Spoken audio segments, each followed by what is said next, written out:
Il n'y a pas que le foot. Marc Vernon et Benjamin de Seninck. Un footballeur devenu homme d'affaires. Il a sévi au Sporting de Charleroi, à La Louvière aussi. C'était dans le courant des années 80. Ça vous dit quelque chose? Vous allez me le dire. Il s'appelle Salvatore Curaba. Et ben dites donc, ça tombe bien parce qu'il est au téléphone. C'est dingue ça. Bonjour Salvatore. Bonjour. Bienvenue, je vous présente Benjamin, Virginie Van Quali. Bonjour. Bonjour Benjamin. Dites, est-ce que vous êtes la preuve vivante qu'on peut être un sportif de bon niveau et puis avoir la tête bien faite? Bah oui, voilà, tout à fait. Donc, j'étais peut-être pas un très bon sportif, mais je suis devenu un meilleur homme d'affaires. Vous faites quoi aujourd'hui, tiens, puisque vous avez arrêté le foot? J'ai arrêté le foot il y a très longtemps, puisque j'ai 50 ans et j'ai arrêté le foot à 28-29 ans.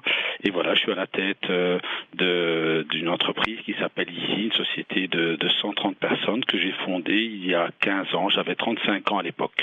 Comment vous êtes finalement passé du monde du football au monde de l'entreprise? C'est un concours de circonstances? En fait, quand je jouais au Sporting de Charleroi, on était donc en Division 1. L'équipe n'était pas encore professionnelle. On venait de monter de Division 2 à Division 1. Donc pendant 2 ans, on était semi-professionnel. La troisième année, l'équipe est devenue professionnelle. Et on m'a demandé de devenir professionnel. Bon, finalement, j'hésitais. Ils ont quand même accepté que pendant 1 an, je sois le seul joueur non professionnel. Mais finalement, fin de saison, là, ils m'ont mis au pied du mur. Ils m'ont demandé de devenir professionnel. J'avais 25 ans, donc un choix pas très facile, puisque c'est le rêve de beaucoup de joueurs de devenir professionnel. Et là, j'ai décidé de ne pas accepter la proposition, de ne pas devenir professionnel, et donc j'ai continué mon métier d'informaticien que je faisais depuis 5 ans. Benjamin, on reparle de nouveau, on en a déjà parlé dans Vivac le foot, de cette fameuse reconversion. Ici, le cas est évidemment un petit peu différent, mais voilà encore une belle réussite. Vous êtes chef d'entreprise maintenant. Est-ce que vous étiez déjà un leader dans le vestiaire, sur le terrain? Est-ce que vous aviez déjà ça en vous? Vous sentiez ça dans un groupe ou pas? J'ai toujours été leader depuis mon jeune âge, mais j'avoue que au Sporting, parce qu'on est face à d'autres leaders, je n'ai pas su m'imposer comme leader. Donc c'est peut-être pour ça aussi que j'ai quitté. Finalement j'étais un joueur moyen de Division 1, je n'arrivais pas à m'imposer, et donc plutôt que de continuer encore 4-5 ans à être moyen, j'ai pris la décision de me lancer dans une autre vie, une autre entreprise. Virginie, vous qui êtes encore passionnée aujourd'hui, vous êtes encore passionnée par le foot ou pas du tout?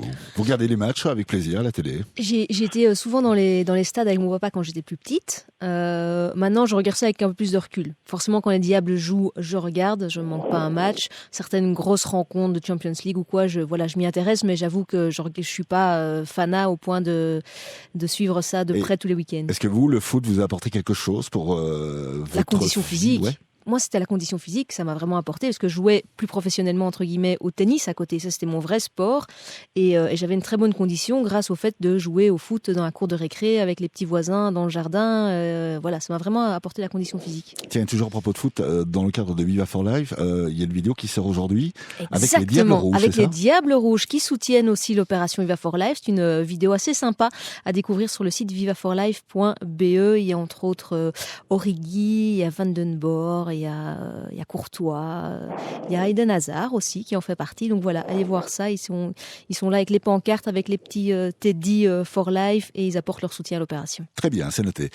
Salvatore, une dernière question. Est-ce qu'après avoir pratiqué le foot autant d'années, et en plus en milieu quasi professionnel, est-ce que vous restez encore aujourd'hui, même si vous êtes un petit peu en retrait, passionné par le foot? Non, pas vraiment. Je suis pas un grand passionné, et j'ai une anecdote à vous raconter à ce sujet. J'étais déjà pas trop passionné quand j'étais joueur de foot, et j'ai téléphoné il y a quelques jours Didier Benny, qui était un de mes anciens coéquipiers, et je lui ai demandé, un peu embêté, je lui ai dit: Didier, je sais pas trop ce que tu fais pour le moment. Et il m'a dit: je comprends que tu ne t'intéresses pas trop. Déjà quand tu jouais avec nous, tu t'intéressais pas trop au football. Donc maintenant, après 25 ans, ans, je comprends tout à fait. J'étais surpris là que ce soit aussi clair pour lui, que j'étais pas super passionné. C'est un peu contradictoire, hein. C'est également pour ça que j'ai décidé finalement de quitter ce milieu-là relativement jeune. On était ravis de vous recevoir quelques instants aujourd'hui dans Il n'y a pas que le foot. C'était l'occasion de vous mettre à l'honneur et puis une belle trajectoire, footballeur et puis chef d'entreprise. On vous souhaite beaucoup de succès, même si on l'a bien compris, il est au rendez-vous aujourd'hui. Merci à vous, Salvatore Turada. Merci. Merci. Le samedi, sur Vivacité, il n'y a pas que le foot.